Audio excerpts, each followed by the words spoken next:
હા.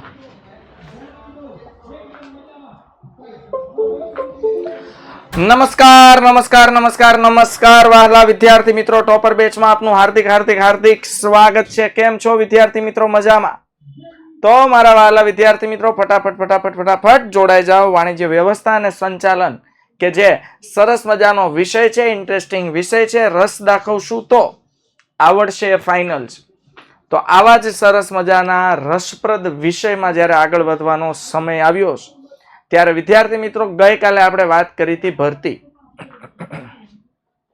હા, આવતીકાલે રજા છે. ઓકે, શેડ્યુલ તમે ચેક કરી શકો છો, ડોન્ટ વરી. હા, એટલે તમને આઈડિયા આવી જશે. પણ વિદ્યાર્થી મિત્રો, ગઈકાલે આપણે વાત કરી હતી ભરતીની. તો ભરતી વિશે જ્યારે આપણે વાત કરી ત્યારે આપણે જોયું કે ભાઈ, જેમ દરિયામાં પાણીનો પ્રવાહ વધે એને ભરતી કહેવાય, એમ ધંધાકીય એકમમાં કર્મચારીનો પ્રવાહ વધે એને કહેવાય ભરતી. પણ ભરતી કેવી હોવી જોઈએ બાળકો? ભરતી વૈજ્ઞાનિક ભરતી હોવી જોઈએ.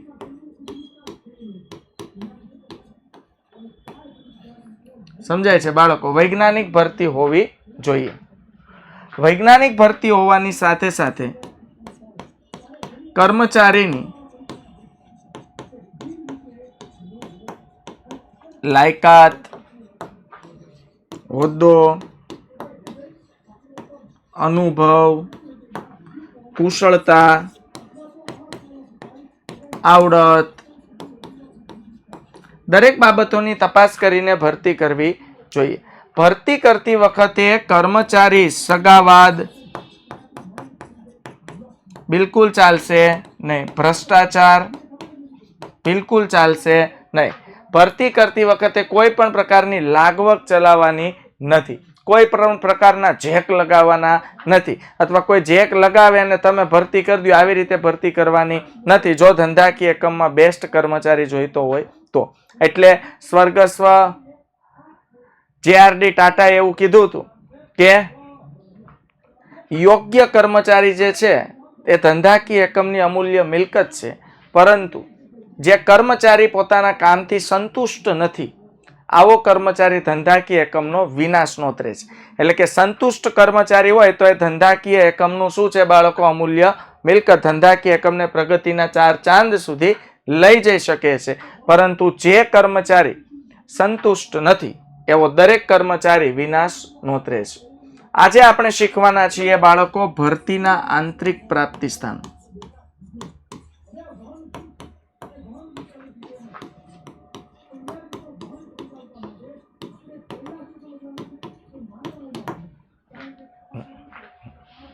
ભરતીના આંતરિક પ્રાપ્તિ સ્થાન.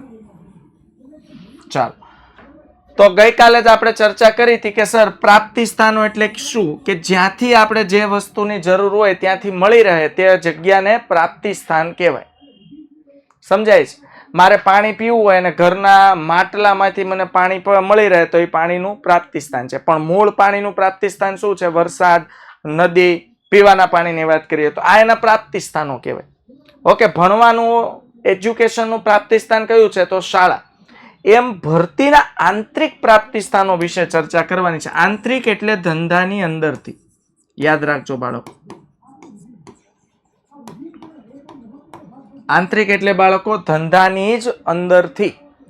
ધંધાકીય એકમની અંદરથી તમે કઈ રીતે નવા નવા કર્મચારીઓ લાવી શકો તો એને કહેવાય બાળકો આંતરિક પ્રાપ્તિ સ્થાનો. ચાલો, તો જોઈએ બાળકો ભરતીના આંતરિક પ્રાપ્તિ સ્થાનો. ગઈકાલે આ જોયું તો મેં કીધું આ સ્લાઇડ થી આપણે શરૂ કરશું. તો ભરતીના આંતરિક પ્રાપ્તિ સ્થાનોની ચાવી છે કે પ્રતીક્ષા અબ કબ बढ़ती. પ્રતીક્ષા અબ કબ बढ़ती. તો આંતરિક રીતે ધંધાકીય એકમની અંદરથી જ કર્મચારીઓ મેળવવા, ધંધાકીય એકમની અંદરથી જ કર્મચારીઓ લાવવા, તેને કહેવાય બાળકો ભરતીના આંતરિક પ્રાપ્તિ સ્થાનો. ભરતીના 2 પ્રાપ્તિ સ્થાનો છે બાળકો, આંતરિક પ્રાપ્તિ સ્થાનો અને બાહ્ય પ્રાપ્તિ સ્થાનો. આંતરિક પ્રાપ્તિ સ્થાનો અને બાહ્ય પ્રાપ્તિ સ્થાનો. તો આજે આપણે જોવાના છીએ ભરતી. ભરતી કરવી એટલે કર્મચારીઓને બાળકો કોઈ પણ કાર્ય કરવા માટે પ્રોત્સાહિત કરવાના છે. કાર્ય હજુ આપણે કાર્ય માટે એને પસંદ નથી કરી લેવાનું, નોકરી આપી નથી દેવાની, પણ આપણા ધંધાકીય એકમમાં ખાલી જગ્યા માટે કર્મચારી રિઝ્યુમ આપે, ઇન્ટરવ્યુ આપે, એ માટે એ લોકોને પ્રોત્સાહિત કરવાના છે. સમજાય છે? હા કે ના? કર્મચારીઓ મેળવવા માટે, ખાલી જગ્યા ભરવા માટે કર્મચારીઓને પ્રોત્સાહિત કરવાના છે.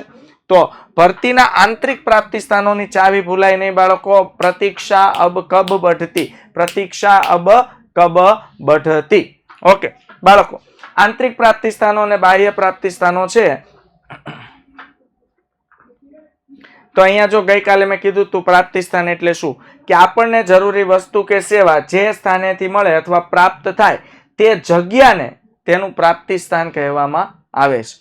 હવે જોઈએ બાળકો, આંતરિક પ્રાપ્તિ સ્થાનનો અર્થ આપણે જોયો કે જે ધંધાકીય એકમમાંથી જ, એટલે ધંધાકીય એકમની અંદરથી જ કર્મચારીઓની ભરતી કરવામાં આવે.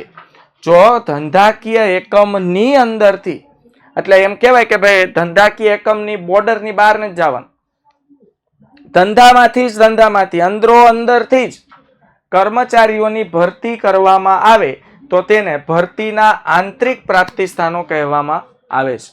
સમજાય છે? ક્લિયર થાય છે? આ કે ના? આ ક્વેશ્ચન 5 માર્ક્સમાં પૂછાય. યસ. ભરતીનો અર્થ આપી તેના આંતરિક પ્રાપ્તિ સ્થાનો વર્ણવો, ભરતીનો અર્થ આપી તેના બાહ્ય પ્રાપ્તિ સ્થાનો વર્ણવો. 5-5 ગુણમાં પ્રશ્નો પૂછાય અને આ ચેપ્ટર 5 ગુણ માટે જ બન્યું છે. સમજાય છે? હા કે ના? ઓકે.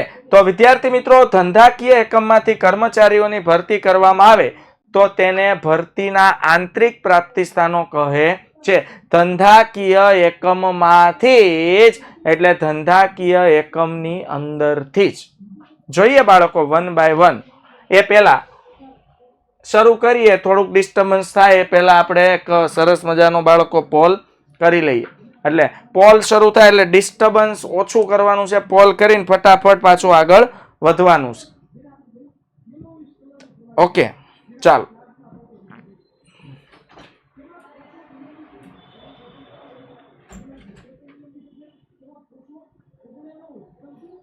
ચાલો બાળકો, સમજાઈ રહ્યું છે ને કે ભાઈ આંતરિક પ્રાપ્તિ સ્થાનો એટલે શું?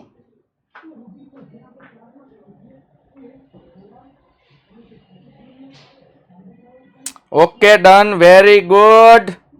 મજા આવી રહી છે ને બાળકો લેક્ચર ભણવાની?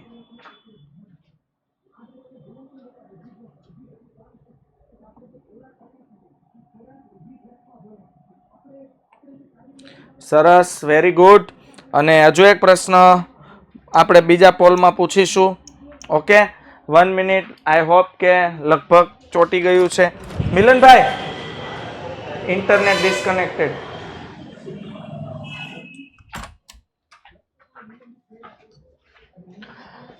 ચાલો તો વિદ્યાર્થી મિત્રો, તમને મારો વોઇસ આવી રહ્યો છે ને? હા કે ના?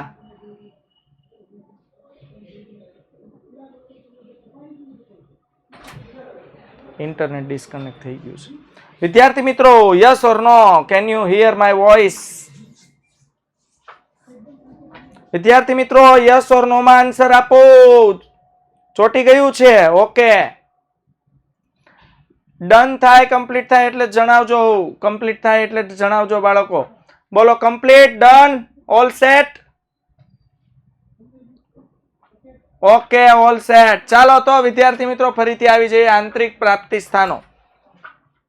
તો પ્રતીક્ષા અબ કબ बढ़ती, પ્રતીક્ષા અબ કબ बढ़ती.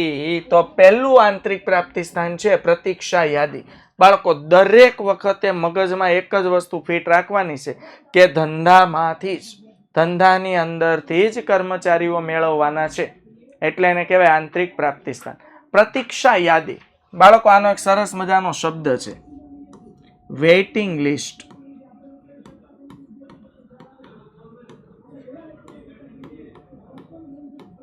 શું શબ્દ થશે બાળકો? Waiting list. તો પ્રતીક્ષા યાદી એટલે થઈ જશે બાળકો વેઇટિંગ લિસ્ટ. વેઇટ કરવું એટલે રાહ જોવી, એ તો આપણને ખબર જ છે. ઓકે, હવે જોઈએ બાળકો પ્રતીક્ષા યાદીનો મતલબ શું થાય.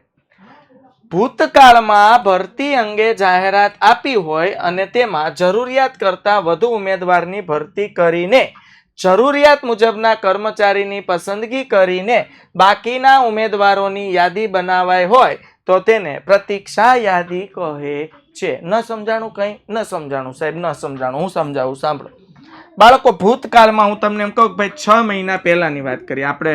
ઓલા આવે ને મૂવીઝમાં 6 months before.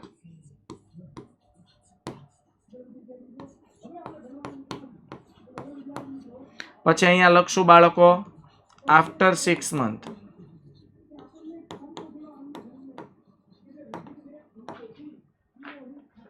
તો 6 months before એટલે 6 મહિના જો પહેલા જઈએ બાળકો. ઓકે, તો 6 મહિના પહેલા આપણા ધંધાકીય એકમ, આખું સાંભળજો, હું બોલું છેલ્લે સુધી, તમને બધું આમાં સમજાઈ જશે. 6 મહિના પહેલા વિદ્યાર્થી મિત્રો મેં મારા ધંધાકીય એકમમાં 15 પોસ્ટ ખાલી હતી, એટલે 15 જગ્યા ખાલી હતી. આમાં છે ને બાળકો તલાટીની પરીક્ષા જેવું થઈ ગયું છે. ભારતમાં શિક્ષિત બેરોજગારી એટલી વધી ગઈ છે ને એની કોઈ સીમા નથી. એટલે ભણો તો એવું ભણો કે તમે એને અપ્લાઇડ નોલેજ બનાવી શકો. સમજાય છે? કુશળતા સાથે નોલેજનો યુઝ કરી શકો. માત્ર ચોપડીયું જ્ઞાનને, ભણતરની સાથે ગણતરને પણ ડેવલપ કરજો બાળકો. તમે જુઓ, તલાટીની જગ્યા હોય, તલાટીમાં ખબર પડે ને, મામલતદાર, તલાટી, મંત્રી, તો એની સરકારી ભરતી આવે ને બાળકો, એમાં જો એમાં એ લોકો રિક્રુટમેન્ટ શબ્દ યુઝ કરે, સરકારી ભરતી. તેમાં સરકારી ભરતી આવે, જગ્યા ખાલી હોય 300 ની બાળકો, અને ફોર્મ ભરાણા હોય 6-7 લાખ. સમજાય તમને? આટલી શિક્ષિત બેરોજગારી, 7 લાખ લોકોને સરકારી નોકરી જોઈએ છે. ડન. પણ જગ્યા તો 300 જ ખાલી છે. 7 લાખમાંથી 300 ને સિલેક્ટ કરવામાં આવશે, પસંદ કરવામાં આવશે. તો આપણે એવું થયું 15 પોસ્ટની જગ્યા ખાલી હતી. 15 પોસ્ટ એટલે 15 વ્યક્તિઓની જગ્યા ખાલી. સમજો ને, આપણે ધંધાકીય એકમનું નામ લઈએ તો આપણે કયો ધંધો રાખશું? ચાલો તમે સજેસ્ટ કરો એકાદો ધંધો. જો ઝીંગુ, હર્ષિલ, સોચો તો એસા સોચો કુછ બડા સોચો. ચાનો ધંધો જોઈ મારા દીકરા હમણાં હરખું વિચારતા નથી. હા હેલો, પતંજલિ રાખીએ, કાંઈ વાંધો નહીં. પતંજલિ. તો પતંજલિ હર્બલ છે ને, એ આપણો ધંધો છે. તો આપણે સાબુ બનાવવા માટે 15 કર્મચારીઓની જરૂર છે. હવે અહીંયા ધ્યાન, કોમેન્ટ સ્ટોપ. 15 કર્મચારીઓની જરૂર છે, એટલે 15 જગ્યા ખાલી છે. ડન. તો આપણે શું કર્યું? ન્યૂઝપેપરમાં, સાંભળજો, આખો બનાવ સાંભળજો શું થાય છે. ન્યૂઝપેપરમાં આપણે ભૂતકાળ છે, શું આપી? એડવર્ટાઇઝમેન્ટ આપી. હાલો, તો ન્યૂઝપેપરમાં આપણે એડ કરી દીધી, ન્યૂઝપેપરમાં આપણે એડવર્ટાઇઝમેન્ટ આપી દીધી. ઓકે, તો 15 જગ્યા ખાલી હતી. હવે જે વ્યક્તિ અપ્લાય કરવા માટે આવે આપણા ધંધામાં, એને જ નથી ખબર કે ભાઈ કેટલા લોકો અપ્લાય કરશે. હા, ખબર છે કે ભાઈ જગ્યા ખાલી છે. તો આપણે એવું કીધું કે ભાઈ સાબુ, પતંજલિ હર્બલ સાબુ બનાવવા માટે પોસ્ટ ખાલી છે, અને આપણે આપણું એડ્રેસ આપી દીધું, ન્યૂઝમાં છપાઈ દીધું. તો જે લોકોને સાબુ બનાવવામાં ઇન્ટરેસ્ટ હતો બાળકો, હાલો, એ વ્યક્તિએ અપ્લાય કર્યું નોકરી માટે. અપ્લાય કરવું એટલે કે ભાઈ મારે તમારી કંપનીમાં નોકરી કરવી છે, આવી રીતે અપ્લાય કર્યું. એને સામાન્ય ભાષામાં ભરતી કહેવાય આપણા માટે, ધંધા માટે. તો એવા બાળકો આપણે લઈ લઈએ, 85 વ્યક્તિએ અપ્લાય કર્યું.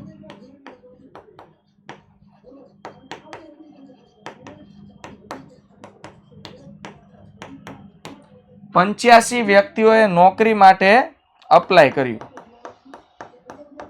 સમજજો બાળકો, ક્લિયર થાય છે? હા કે ના? હવે બાળકો 85 લોકો ઇન્ટરવ્યુ માટે આવશે. એટલે સૌથી પહેલા તો 85 લોકોના હું તમને છે ને ભરતીની પ્રક્રિયા પણ કહેતો જાઉં થોડીક. આ 85 લોકો પોતાના રિઝ્યુમ આપશે, એટલે વન કાઇન્ડ ઓફ બાયોડેટા, જેમાં એનો ક્વોલિફિકેશન લખ્યું, એનો અનુભવ લખ્યું હોય, પહેલા ક્યાં નોકરી કરતા, કેટલા વર્ષનો ત્યાં બીજી કંપનીમાં નોકરીનો અનુભવ છે, એ બધું લખ્યું હોય. તો પહેલા તો શું કરશે ખબર? બાયોડેટા જોઈને જ અમુકને તો રિજેક્ટ કરી નાખશે કે ભાઈ હાલો આ નહીં હાલે, આનો અનુભવ ઓછો છે, આની લાયકાત ઓછી છે, આની સ્કિલ ઓછી છે, એવું બધું જોઈને પહેલા ડિલીટ કરી નાખશે. એટલે ઓછા થઈ ગયા, એવી આખી પ્રોસેસ હોય. અત્યારે એમાં નથી પડતા. અત્યારે એમ સમજો 85 લોકોએ આપણી ધંધાકીય એકમમાં નોકરી કરવા માટે રસ દાખવ્યો. તો આપણે જગ્યા કેટલી ખાલી છે? 15. અને એમાં ભરવાના છે કેટલા? 15. 15 જગ્યા ખાલી છે, 15 વ્યક્તિઓને નોકરીએ રાખવાના છે અને ભરતી કેટલી થઈ? 85. આ 85 લોકો હજુ આપણે સિલેક્ટ નથી કર્યા. પણ હવે સમજો, ઘણા હજુ છેલ્લે સુધી ખબર ઈ જ નથી પડતી ભરતી કોને કહેવાય.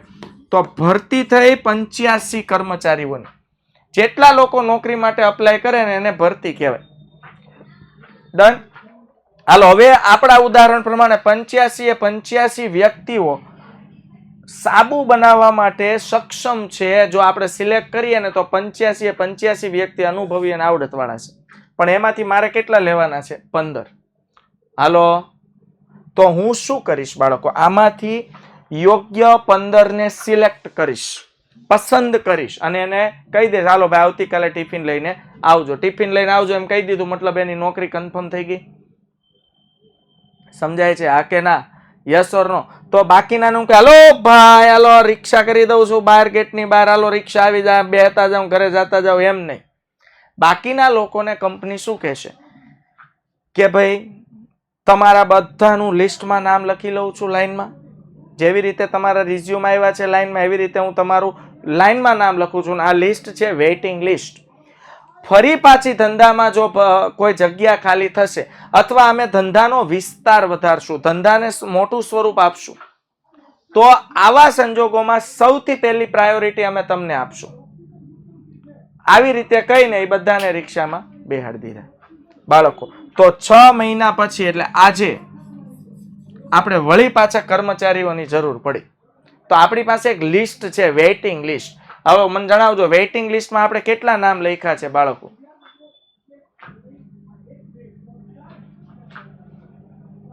બોલો, વેઇટિંગ લિસ્ટમાં કેટલા આપણે નામ લખ્યા છે? 70. તો 70 કર્મચારીઓમાંથી હવે 6 મહિના પછી વળી પાછી આપણે ભરતી કરવી પડી. અને એમ સમજો કે આપણે ધંધાનો બહુ મોટો વ્યાપ વધાર્યો અને હવે આપણે જરૂર છે બાળકો 55 કર્મચારી. હાલો, તો સૌથી હવે બોલો, હવે આપણે ન્યૂઝમાં એડ આપવાની જરૂર છે? વિચારો, બોલો, નવી એડવર્ટાઇઝમેન્ટ આપવાની જરૂર છે? નથી. ફરીથી પાછો એડવર્ટાઇઝમેન્ટ કરવાનો ખર્ચ કરવાની જરૂર છે? નહીં. બોલો, પહેલા આપણે એક વખત ન્યૂઝમાં એડ આપી હતી ત્યારે આપણે 85 લોકો એવા મળ્યા હતા જે આપણા ધંધામાં ચાલે એવા હતા. તો ત્યાર તે સમયે આપણે 15 ની જરૂર હતી, 15 ને રાખ્યા, 70 ને મૂકી દીધા વેઇટિંગ લિસ્ટમાં. હવે આફ્ટર 6 મંથ, 6 મહિના પછી આપણે ધંધાનો વિસ્તાર વધાર્યો, ફેક્ટરીને મોટી કરી, મશીનરી વધારી, એટલે 55 કર્મચારીની જરૂર પડી. તો હવે આપણે શું કરશું? 6 મહિના પહેલાનું ઓલું જે જૂનું વેઇટિંગ લિસ્ટ છે ને, જેમાં 70 કર્મચારીના નામ લખ્યા છે, નામ, મોબાઈલ નંબર, બધી ડિટેલ, રિઝ્યુમ, બાયોડેટા, આખી ફાઇલ બનાવી હતી વેઇટિંગ લિસ્ટ. અને આ ફાઇલમાંથી હું પહેલા 55 લોકોને ફોન કરીશ કે હાલો ભાઈ, પતંજલિ કંપનીમાંથી બોલું છું, અમારા કંપનીમાં નોકરી માટે, જોબ માટે તમે અપ્લાય કર્યું હતું 6 મહિના પહેલા, હાલ જગ્યા છે, તમે નોકરી મેળવવા માંગો છો? જો એને બીજે ક્યાંય નહીં મળી હોય તો એ આ પડશે, નહીં મળી હોય તો આ પડશે, નહીં મળી હોય તો આ પડશે, નહીં મળી હોય તો આ પડશે. આવી રીતે હું બધાને લાઈનમાં ફોન કરીશ. 70 માંથી 55 કર્મચારીઓ મને વેઇટિંગ લિસ્ટમાંથી મળી ગયા બાળકો. હવે કેટલા કર્મચારીઓ આપણે વેઇટિંગ લિસ્ટમાંથી નથી લીધા? 15 કર્મચારી. તો એ 15 કર્મચારી એવા હતા કે આપણે ફોન કર્યો કે ભાઈ તમારે પતંજલિ કંપનીમાં નોકરી લઈ કે? ના ના સાહેબ, મળી ગયું, હવે 6 મહિના થઈ ગયા, હવે મળી ગયું. બાકીના એવા હતા કે સાહેબ અમને બીજે મળી ગયું છે પણ અમારે નોકરી પતંજલિમાં કરવી, તો આપણું કામ થઈ ગયું. બોલો, વેઇટિંગ લિસ્ટ હતું તો આપણે બીજી વાર જાહેરાત કરવી પડી નહીં. ડન થઈ ગયું, ક્લિયર થઈ ગયું? હા કે ના? યસ ઓર નો? તો ભૂતકાળમાં, હવે આ સમજાશે, ભૂતકાળમાં ભરતી અંગે જાહેરાત આપી હોય, ભૂતકાળમાં ભરતી અંગે જાહેરાત આપી હોય અને તેમાં જરૂરિયાત કરતા વધુ ઉમેદવારની ભરતી કરીને, જરૂરિયાત કરતા વધુ ઉમેદવારની ભરતી કરીને, જરૂરિયાત મુજબના કર્મચારીની પસંદગી કરીને બાકીના ઉમેદવારોની યાદી બનાવવામાં આવે છે અને યાદીને કહેવાય પ્રતીક્ષા યાદી. એટલે ફરીથી, ભૂતકાળમાં ભરતી અંગે જાહેરાત આપી હોય અને જરૂરિયાત કરતા વધુ ઉમેદવારની ભરતી કરીને, હાલો બોલો, મારે 15 ની જરૂર હતી, ભરતી કેટલાની થઈ? 85. ઓકે, તો એ 85 માંથી જરૂરિયાત મુજબના કર્મચારીઓની પસંદગી કરો. તો મેં 85 માંથી 15 ની પસંદગી કરી અને બાકીના ઉમેદવારોની એક યાદી તૈયાર કરી, તેને પ્રતીક્ષા યાદી કહે છે. એક ગુણમાં વેરી મોસ્ટ ઇમ્પોર્ટન્ટ પ્રશ્ન છે, પ્રતીક્ષા યાદી એટલે શું? તો દેશી ભાષામાં બોલવાનું કે ભૂતકાળમાં ભરતી અંગે જાહેરાત આપીને ભરતી કરવામાં આવી, તેમાં જરૂરિયાત કરતાં વધુ ઉમેદવારોની ભરતી થઈ, એમાંથી જરૂરિયાત મુજબના કર્મચારીઓને, જો આમ જ યાદ રાખવાનું, જરૂરિયાત કરતાં વધુ ઉમેદવારોની ભરતી થઈ, તેમાંથી જરૂરિયાત મુજબના કર્મચારીઓની પસંદગી કરી અને બાકીના કર્મચારીઓની એક યાદી તૈયાર કરી, તેને કહેવાય પ્રતીક્ષા યાદી. 3 વસ્તુ યાદ રાખવાની. ભૂતકાળમાં જરૂરિયાત કરતાં વધુ ઉમેદવારોની ભરતી થઈ, એમાંથી જરૂરિયાત મુજબના ઉમેદવારોની પસંદગી કરી અને બાકીના વધતા ઉમેદવારોની એક યાદી તૈયાર કરી, એને કહેવાય પ્રતીક્ષા યાદી. હાલો, ડન થાય છે? સમજાય છે વિદ્યાર્થી મિત્રો? યસ કે નો? પ્રેક્ટિકલ લાઈફમાં આવું જોઈએ. યસ. ચાલો, પ્રતીક્ષા યાદીને કારણે ભરતી કરવાની પ્રક્રિયા ફરીથી કરવી પડતી નથી. જોઈ લો, આપણે આ યાદી તૈયાર કરી હતી તો આપણે ન્યૂઝમાં ફરીથી એડ આપવી પડી નહીં. તેથી ધંધાકીય એકમનો સમય બચે છે, શક્તિ અને નાણાંની પણ બચત થાય છે. તો પ્રતીક્ષા યાદીને લીધે ધંધાકીય એકમનો સમય, શક્તિ અને નાણાં બચે છે. અને આનો હેતુ પાછા ભૂલતા નહીં. આને આંતરિક પ્રાપ્તિ સ્થાન કહેવાય. આંતરિક પ્રાપ્તિ સ્થાન એટલે શું? તો સૌથી પહેલા 6 મહિના પહેલા આપણે ભરતી કરી ત્યારે 70 જણાનું લિસ્ટ બનાવ્યું હતું, ધંધાની અંદર હતું. તો હવે આપણે બહાર ક્યાંય ગોતવા નથી જવા પડ્યા, અંદર ને અંદર કીધું હાલો ભાઈ ફોન કરો, બહાર ક્યાંય ન્યૂઝ ફેલાવા નથી થતા, 70 જણાનું લિસ્ટ છે, ફોન કરો, હાલો કર્મચારી મળી જાય. આંતરિક પ્રાપ્તિ સ્થાન. એટલે આ હેતુ પાછો ભૂલતા નહીં, આંતરિક પ્રાપ્તિ સ્થાન. સમજાય છે? ચાલો નેક્સ્ટ જઈએ બાળકો. તો અગાઉ છૂટા કર્મચારીઓને પરત બોલાવીને, હાલો પાછો પોલ કરી લઈએ. પોલ.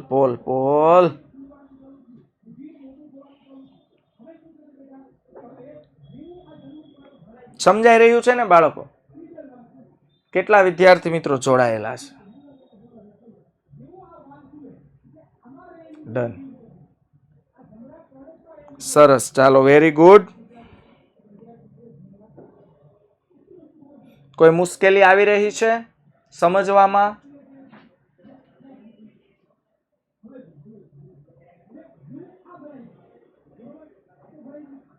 સરસ. ચાલો વિદ્યાર્થી મિત્રો, તો આપણે બેસ્ટ થી બેસ્ટ આપવાની કોશિશ કરી રહ્યા છીએ. ઓકે, પણ મેં કીધું છે એમ કે તાળી એક હાથે ક્યારે વાગતી નથી. ઓકે, ચાલો. હા, કોઈ વિદ્યાર્થી પૂછે સાહેબ 3 વાર કેમ પોલ કરો છો? એનો તો આન્સર હું પણ જાણવા માટે કટિબદ્ધ છું, પણ જે દિવસે મને એનો આન્સર મળી જશે હું તમને વળતો આન્સર આપીશ. ઓકે, ચાલો ડન. જોઈએ બાળકો? Bus stop comment. હવે જો અગાઉ છૂટા કરેલ કર્મચારીઓને પરત બોલાવીને, બાળકો અત્યારે મંદી જેવો માહોલ છે. અત્યારે હું તમને સુરતની વાત કરું તો બાળકો, સુરત એટલે ડાયમંડ નગર કહેવાય. ઓકે, તો બાળકો અત્યારે ડાયમંડમાં બહુ મોટી મંદી ચાલી રહી છે અને મંદીના હિસાબે હીરાના વેપારીઓ પોતાના કર્મચારીઓને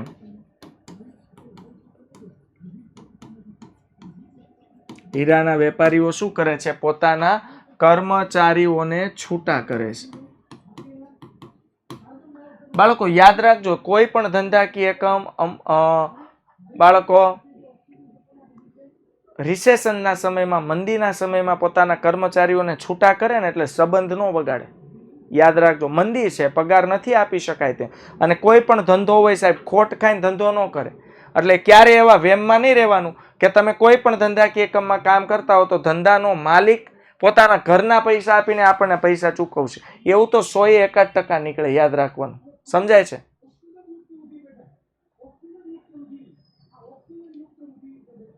ક્લિયર થાય છે બાળકો? આ કે ના? તો કહેવાનો મારો મતલબ એ જ છે વિદ્યાર્થી મિત્રો કે અગાઉ છૂટા કરેલા કર્મચારીઓ, જે કોઈ પણ મંદીનો, રિસેશનનો સમય આવે એમાં કર્મચારીઓને જ્યારે છૂટા કરવામાં આવે છે ને, ત્યારે તેને પ્રેમથી છૂટા કરવામાં આવે છે. એમનો કે હાલો ભાઈ જવા જ દો, નીકળો, હવે જરૂર જ નથી, હાલો ભાઈ મંદી છે, 5 મશીન છે, એમાંથી 3 તો બંધ રાખવાના, બાકીના 2 વાળા અહીંયા રહ્યો ને બાકીના 3 વાળા નીકળો. એમ નહીં, પ્રેમથી કહેશે કે અત્યારે અમે તમને છૂટા કરીએ છીએ, મંદીનો માહોલ છે, પૈસા પગાર તમને આપી શકાય એમ નથી, વસ્તુનું વેચાણ નથી થતું અને ખોટથી ધંધો કરી શકાય એવી પરિસ્થિતિ નથી, પણ તમે આશા અપેક્ષા રાખજો, વળી પાછો મંદીનો દોર આવશે તો અમે તમને ફરીથી બોલાવશું. ઓકે, અમે તમને ફરીથી બોલાવશું. આને કહેવાય અગાઉ છૂટા કરેલા કર્મચારીઓને પરત બોલાવીને. જોયેલું આંતરિક બાબત થઈ. હવે આ છૂટા કર્યા તે કર્મચારી પહેલા ધંધામાં નોકરી કરતા જ હતા, તો એની ડિટેલ આપણી પાસે હોય તો બહારથી પહેલા નવા શોધવાની જરૂર નથી. સમજો હવે તેજી આવી અને કર્મચારીની જરૂર છે, તો બહારથી પહેલા નવા નથી શોધવાના. જે આપણા જૂના કર્મચારી હતા એને જ ફોન કરો કે ભાઈ તેજીનો માહોલ આવ્યો છે, હવે વળી પાછી જગ્યા થઈ છે, તમે ગામડે ખેતી કરવા ગયા હોય તો આવવું હોય તો આવી જાઓ. જો કર્મચારી એમ કે ના ના ખેતી મને હદી ગઈ છે, કમ્પ્લીટ ફાવી ગઈ છે, તો વાંધો નહીં, બાકી આવવું હોય તો આવી જાવ એમ. તો આને કહેવાય અગાઉ છૂટા કરેલા કર્મચારીઓને પરત બોલાવીને. આઈડિયા આવે છે વિદ્યાર્થી મિત્રો? Yes or no? ડન. તો ભૂતકાળમાં જે કર્મચારીઓ ધંધાકીય એકમમાં કામ કરી ચૂક્યા હોય, એટલે કામ કરી ચૂક્યા હોય અને કોઈ કારણોસર, એટલે મેં કારણોમાં શું આપ્યું ભાઈ, અલગ અલગ જુદા જુદા કારણો હોય, મંદી હોય અથવા કર્મચારીને ગામડે જવાનું થયું હોય, કોઈ એના પારિવારિક સમસ્યાઓ હોય, કોઈ પણ કારણોસર કર્મચારી છૂટો થયેલો હોય.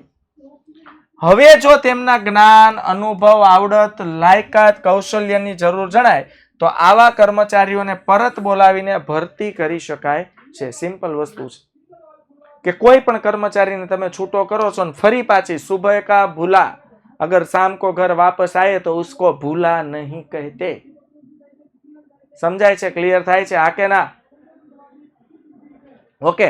તો કહેવાનો મતલબ શું છે કે બાળકો, ભૂતકાળમાં જે કર્મચારીઓ ધંધાકીય એકમમાં કામ કરી ચૂક્યા હોય અને કોઈ કારણોસર છૂટા થયેલા હોય, હવે જો તેમના જ્ઞાન, અનુભવ, કૌશલ્ય, આવડત, લાયકાતની વળી પાછી વન્સ અગેન ફરીથી એની જરૂર હોય તો આવા કર્મચારીઓને તમે પાછા બોલાવો તો એને કહેવાય આંતરિક ભરતી. છૂટા કરેલા કર્મચારીઓને ફરી પાછા બોલાવા. ક્લિયર થાય છે? આ કે ના? બીજી કોઈ કંપનીમાં જતા રહ્યા હોય તો આપણી પાસે ફોન નંબર તો હોય ને. આપને તો ખબર નથી, આપણે એને છૂટા કર્યા એટલે આપણને ખબર જ નથી ક્યાં ગયા. ગામડે ખેતી કરવા વહી ગયા, બીજી કંપનીમાં વહી ગયા, પોતાનો પ્રાઇવેટ ધંધો કર્યો, શું કર્યું કાંઈ ખબર નથી. પણ હવે વળી પાછી તેજી આવે તો આપણે પેલા આપણા જૂના કર્મચારીને ફોન કરશું. સમજાય છે કે ભાઈ જગ્યા છે, હવે તેજી આવી છે, આવું છે. એમ કે ભાઈ મેં મારો ધંધો શરૂ કરી દીધો, કાંઈ વાંધો હોય, પણ કાટલો પકડીને ન લઈ આવવાના હોય. સમજાય છે? હા કે ના? ક્લિયર થયું? આ રીતે આઈડિયા રાખવાનો. ઓકે, ચાલો. પછી છે બઢતી આપીને. બાળકો, બઢતી એટલે પ્રમોશન. પ્રમોશન. હું તમને સરસ મજાનું એક ઉદાહરણ આપું વિદ્યાર્થી મિત્રો કે ભાઈ એક કુશળ કર્મચારી છે, એ વર્કર તરીકે કામ કરે છે. શેના તરીકે? વર્કર તરીકે. હવે ધંધાકીય એકમમાં મેનેજરની જરૂર છે. હવે આ જે કર્મચારી છે ને અત્યારે કામ કરે છે કર્મચારી તરીકે, પણ એની પાસે આવડત છે, નિર્ણય શક્તિ છે, વિચારવાની ક્ષમતા છે, લાયકાત છે, જ્ઞાન છે, કામનું નોલેજ છે, આવડત છે, કુશળતા છે, બધું જ છે, પણ એ સામાન્ય વર્કર છે. હવે થાય એવું, ધંધાકીય એકમમાં બાળકો એક મેનેજરની પોસ્ટ ખાલી થઈ. હવે તમને પહેલા હું બઢતી એટલે શું એ સમજાવું. મેનેજરની પોસ્ટ ખાલી થઈ એટલે બાળકો હોય કેવું, સમજો મારે મેનેજર શોધવું હોય તો હું માર્કેટમાંથી બીજો નવો મેનેજર શોધી શકું. Yes or no?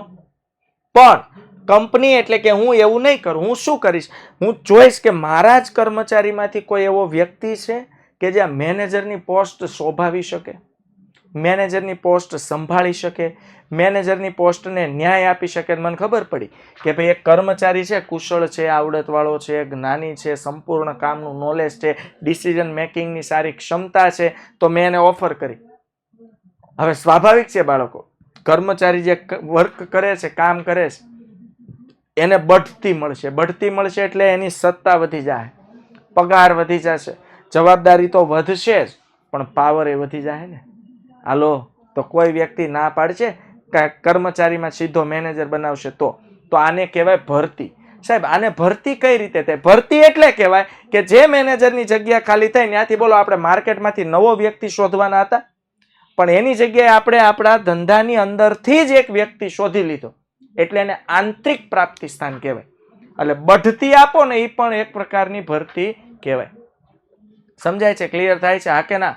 ઓકે. તો બઢતી આપીને.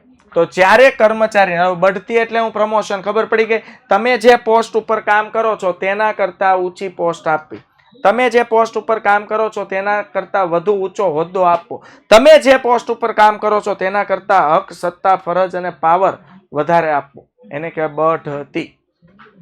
તો જ્યારે કર્મચારીને તેના વર્તમાન હોદ્દાથી, જોઈ લો, જે હોદ્દા પર કામ કરે છે એ હોદ્દાથી ઉપરના હોદ્દા પર મૂકવામાં આવે કે જેથી તેઓનો વેતન, બોલો, એનું વેતન એટલે પગાર એ વધી જાય, સ્વાભાવિક છે.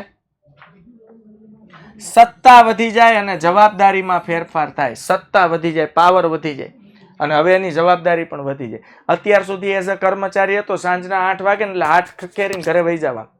હવે મેનેજર બની ગયો, સમજાય છે? હા કે ના? હવે જો એ મેનેજર બની જાય તો એની જવાબદારી વધી જાય. હવે બધા કર્મચારી જાય પેલા એ નીકળી જાય તો એ ખરાબ લાગે. બધા કર્મચારી જતા રહીએ, લાઇટ પંખા ચેક કરવાના, ધંધાકીય એકમમાં બધું વ્યવસ્થિત છે કે નહીં ચેક કરીને લોક મારીને જવાનું. એની જવાબદારીમાં ફેરફાર થઈ ગયો કે નહીં? અત્યાર સુધી મેં કીધું એમ કામ પૂરું થઈ ગયું, 8 વાગ્યા, બધાની સાથે સાથે કર્મચારીની સાથે નીકળી જવાનું. હવે કર્મચારી જાય પછી જવાનું. તો આ જવાબદારીમાં ફેરફાર થાય તેને બઢતી કહેવામાં આવે છે. તો એક ગુણનો પ્રશ્ન પૂછે કે બઢતી એટલે શું? ટીક કરી લેજો. તો જ્યારે કર્મચારીને તેના વર્તમાન હોદ્દા કરતા ઉપરના હોદ્દે મૂકવામાં આવે જેનાથી તેઓના વેતનમાં વધારો થાય, તેની સત્તામાં વધારો થાય અને તેની જવાબદારીમાં ફેરફાર થાય ને, તો તેને બઢતી એટલે કે પ્રમોશન કહેવામાં આવે છે. બાળકો, બઢતી સિનિયોરિટી કે કાર્યક્ષમતા પ્રમાણે આપવામાં આવે છે. અચ્છા, સિનિયોરિટી એટલે આમાં માપવામાં આવે ઉંમર, ઇક્વલ ટુ હું લખું છું અનુભવ, એને સિનિયોરિટી કહેવાય. ઘણી વખત છે ને પ્રમોશન એટલે તમે જે હોદ્દા ઉપર કામ કરો છો એનાથી ઉપરનો હોદ્દો આપવામાં આવે તો એમાં શું જોવામાં આવે? અનુભવ જોઈને ઉપરનો હોદ્દો આપવામાં આવે.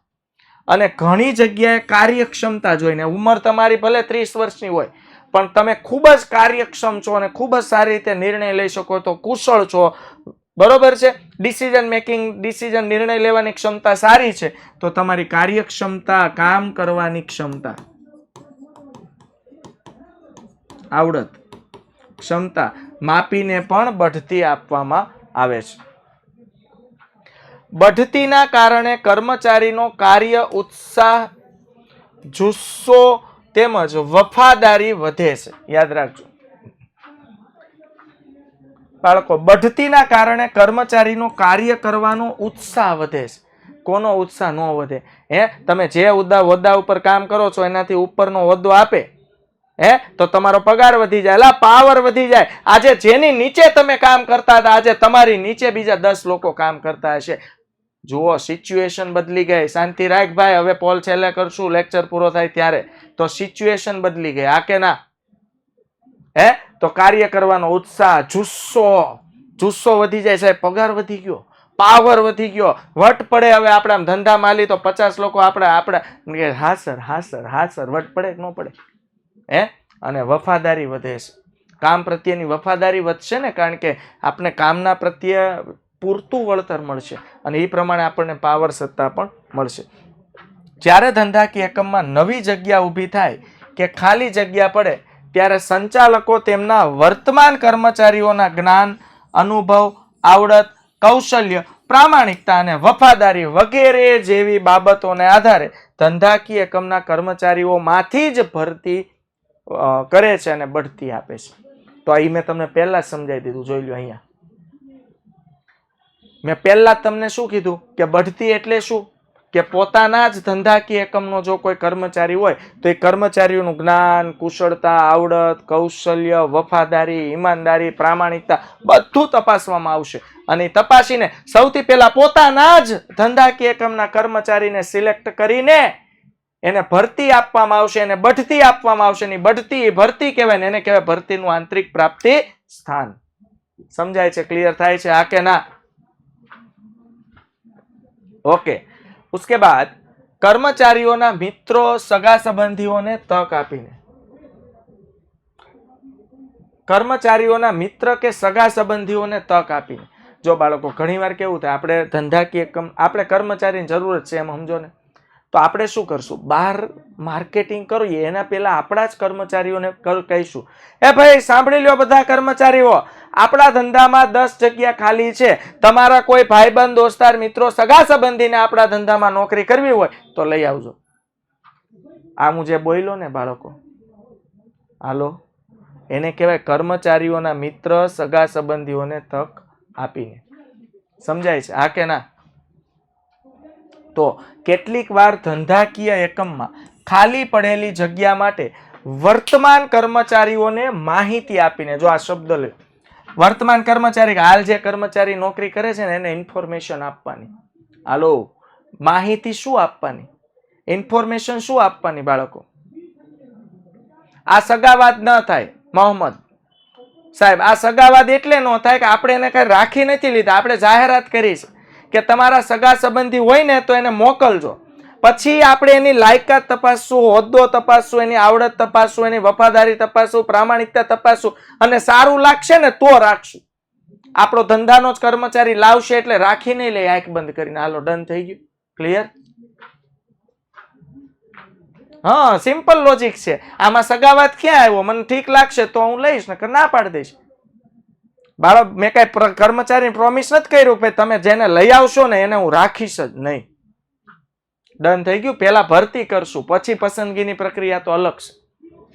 અને ભરતીમાં તો ગમે તે આવી શકે, રાખવા ન રાખવા હજી તો 2 નંબરની વાત છે. ભરતી થાય એટલે તો કર્મચારી ખાલી આવે, રાખવાની પ્રોસેસ તો પછી શરૂ થાય. ચાલો, તો જેના કારણે બાળકો કેટલીક વાર ધંધાકીય એકમમાં ખાલી પડેલી જગ્યા માટે વર્તમાન કર્મચારીઓને માહિતી આપીને યોગ્ય લાયકાત ધરાવતા તેમના મિત્રો સગા સંબંધીઓ માટે ભલામણ કરવામાં આવે છે. ભલામણ એટલે ધંધામાં જઈને મેં કીધું એમ, એ ભાઈ કર્મચારીઓ સાંભળો, આપણે ત્યાં 10 કર્મચારીઓની જગ્યા ખાલી છે, તમારા કોઈ ભાઈબંધ દોસ્તાર મિત્રો સગા સંબંધી હોય અને આપણા ધંધામાં નોકરી કરવી હોય તો મારી મુલાકાત કરાવજો રિઝ્યુમ સાથે. હું લાયકાત તપાસીને, એનું નોલેજ તપાસીને, અનુભવ તપાસીને આપણે નોકરીમાં રાખશું. જેના કારણે વર્તમાન કર્મચારીઓને પોતાના મિત્ર સભા સંબંધીઓની ભરતીમાં સહભાગી થવાની તક પ્રાપ્ત થશે. અને વર્તમાન કર્મચારીઓને એક મોકો મળશે કે ચાલો આપણે જ્યાં નોકરી કરીએ છીએ ત્યાં આપણે આપણા 2 સગા સંબંધીને લાવશું તો એને એમ થાય કે ના ના, આ ભાઈ છે, જો એ ધંધો જ્યાં કરે છે ત્યાં આપણને એ લોકો લઈ જવાની કોશિશ કરે છે, અને આપણે આપણા શ્રેષ્ઠ કામથી ચાલીએ તો ઠીક, નહીંતર બીજું ગોતવાનું. પરિણામે વર્તમાન કર્મચારીઓનો ઉત્સાહ વધે છે. ઉત્સાહ એટલે વધે અને ગર્વની લાગણી થાય બાળકો કે ભાઈ શેઠે જો 12થી નવા ગોતવાને બદલે આપણને કીધું, મતલબ શેઠને આપણા ઉપર ભરોસો છે. ભરોસો એ છે કે આ વ્યક્તિને કહેશું ને તો આ વ્યક્તિ એના જેવો સારો માણસ ગોતીને આપશે. તો કર્મચારીનો ઉત્સાહ વધે, એનો ગર્વ વધે. આગળ બદલી કરીને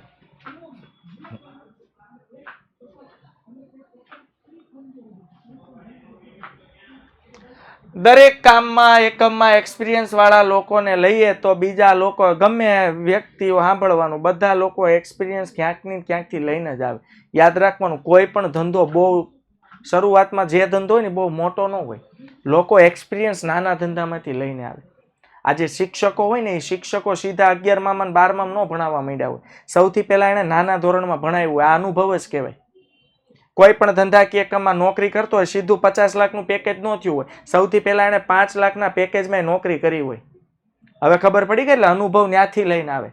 એમ નહીં સમજવાનું સાહેબ તો ફ્રેશરનું હું, ફ્રેશરે અનુભવ લેવાનો. સીધા ક્યાંય 50,000, 5 લાખ, લાખ, 2 લાખ મળી જતા નથી. ધ્યાન રાખજો, નાના પગારમાં નોકરી કરતા શીખી જાજો, કારણ કે નાના પગારમાં તમને અનુભવ મળતો થઈ જાય. આ યાદ રાખજો જીવનમાં.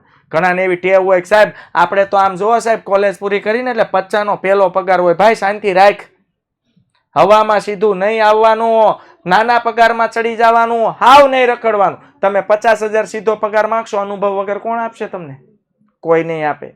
અનુભવ વગર તમને કોઈ પગાર નહીં આપે. એનો મતલબ એવો થયો, સૌથી પહેલા અનુભવ લ્યો, અને અનુભવ મેળવવા માટે પગાર ઓછો હોય તો 5, 25, 20,000માં નોકરી મંડો શરૂ કરવા. જેવો તમારો એક્સપિરિયન્સ વધશે એટલે તમે ધંધો નોકરી બદલશો, બીજા ધંધામાં જશો, 25ના 35 થશે, પાછું નોકરી બદલશો તો 6 મહિના પછી 35ના 50 થશે. આવી રીતે અનુભવ વધે. ફ્રેશરને ક્યાંય સીધો કોઈ પગાર દેતા નથી, એવું જૂજ કેસમાં બને. ડન થઈ ગયો? ઓકે, એટલે મેં એમ જ કીધું કે એવું ન બને. હમણાં પાછો પ્રશ્ન પૂછ તો સાહેબ પ્રેશર કે હોય જ નહીં? હોય એનો પગાર હોય. IIM ને IIT માંથી ભણેલા છોકરા હોય ને સીધું પેકેજ નક્કી થાય, પણ એનું પેકેજ સૌથી પહેલા તો નાનું જ પેકેજ હોય, 10 લાખનું, 12 લાખનું, 15 લાખનું એવી રીતે. પણ એક વખત 2-3 વર્ષનો એક્સપિરિયન્સ થઈ જાય પછી લોકોના પેકેજ હોય 60-60, 70-70 લાખના. ઓકે, હવે આવે છે બાળકો બદલી કરીને. બદલી લ્યો, નામમાં જ બદલી છે. બદલી એટલે બદલી નાખવાના, કાઢીને જ નાખવાના. હાલો, ઘણા છે ને આ કન્ફ્યુઝન છે. બદલી એટલે બદલવા, કાઢવા નહીં. ધંધામાં કાઢીને જ મૂકવાના. હાલો, એનું સ્થાન બદલી નાખવાનું છે, બીજા વિભાગમાં મોકલી દેવાના છે, બીજું કાર્ય સોંપી દેવાનું છે, ધંધામાંથી કાઢી નથી મૂકવાના. હાલો, તો જો જ્યારે ધંધાકીય એકમની જરૂરિયાત અનુસાર કર્મચારીના હોદ્દા, વેતન, સત્તા વગેરેમાં ખાસ ફેરફાર કર્યા સિવાય, મતલબ પગાર એનો એ જ રાખવાનો છે, હોદ્દો એનો એ જ રાખવાનો છે, સત્તા એની એ જ રાખવાની છે. એક સ્થળેથી બીજા સ્થળે ખસેડવાની પ્રક્રિયાને બદલી કહે છે. સામાન્ય રીતે કોઈ પણ ધંધાકીય એકમ બ્રાન્ચીસ ખોલતા હોય, પોતાની શાખા ખોલતા હોય ત્યારે આવું કરતી હોય છે. સમજો કે હું ડીમાર્ટમાં નોકરી કરું છું, બરોબર, તો સરથાણા જકાતનાકા ડીમાર્ટમાં હું મેનેજર છું. હવે એક મોટા વરાછા નવી ડીમાર્ટની બ્રાન્ચ ખોલી એટલે શેઠે મને શું કીધું કે કામ કરો, તમે નવી બ્રાન્ચે જતા રહ્યો, કારણ કે મારી પાસે અનુભવ છે, હોદ્દો એનો એ, પગાર એનો એ, સત્તા એની, ત્યાં મારે મેનેજર તરીકે જ કામ કરવાનું. પણ ફાયદો શું થશે કે ત્યાં નવો મેનેજર લઈશ એના કરતાં હું પોતે જઈશ તો એ ડીમાર્ટને હું સરળતાથી આગળ ધપાવી શકીશ. સમજાય છે? ક્લિયર થાય છે? હા કે ના? ઓકે, તો જ્યારે ધંધાકીય એકમમાં કર્મચારીની અછત કે અભાવ હોય તેવા વિભાગમાં અન્ય વિભાગમાંથી બદલી કરવામાં આવે છે. ઘણીવાર આપણી શાખા પ્રશાખાઓ હોય ત્યારે આપણા ધંધાકીય એકમમાં કર્મચારીઓ વધુ હોય ને આપણી બીજી શાખામાં ઓછા હોય ત્યારે આપણા ધંધામાંથી એના ધંધામાં મોકલી શકાય. અલગ અલગ શાખા, અલગ અલગ વિભાગો હોય ત્યારે આવું કરી શકાય છે. જોકે બદલી એ કર્મચારી અંગેની કામચલાઉ વ્યવસ્થા છે. કામચલાઉ વ્યવસ્થા એટલે ઘણી વખત થોડો સમય નવી શાખા ખોલી હોય તો નવી શાખા સેટ થાય ત્યાં સુધી ત્યાં મોકલવામાં આવે.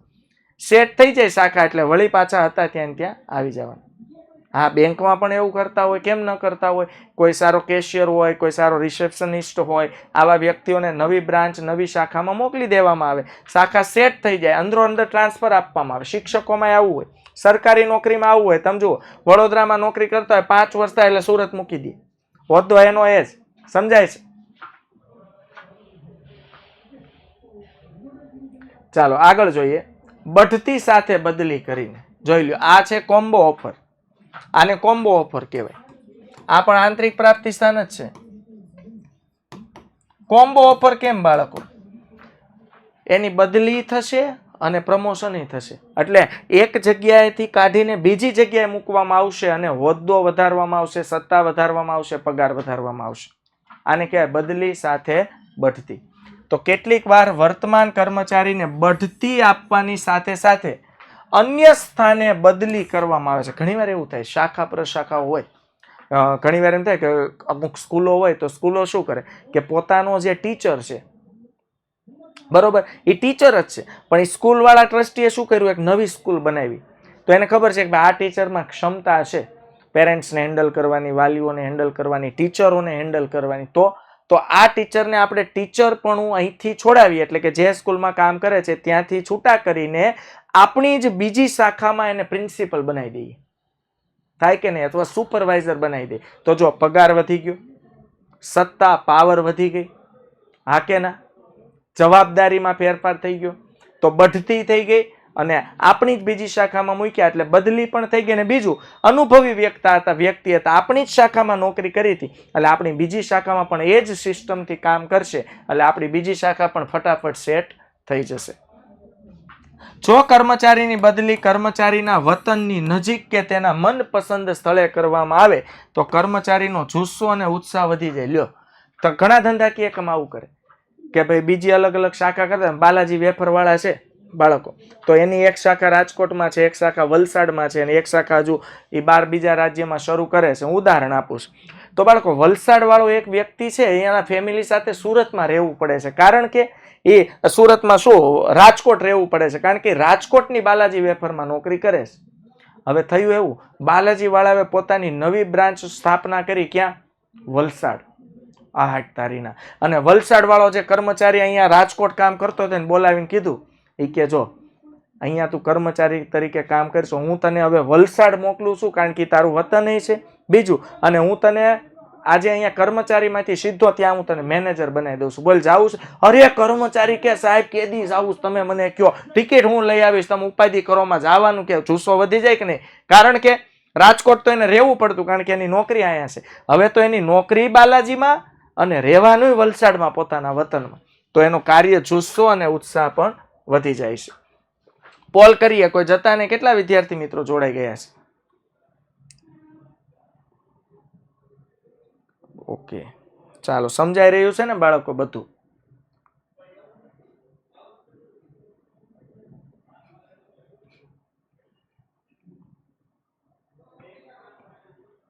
સરસ, વેરી ગુડ. મોજ મોજ મોજ આવી રહી છે, મોજ.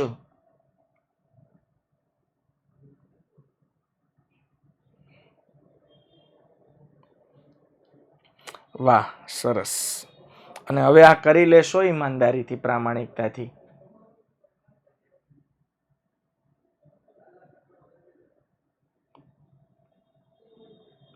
ઓકે, સરસ.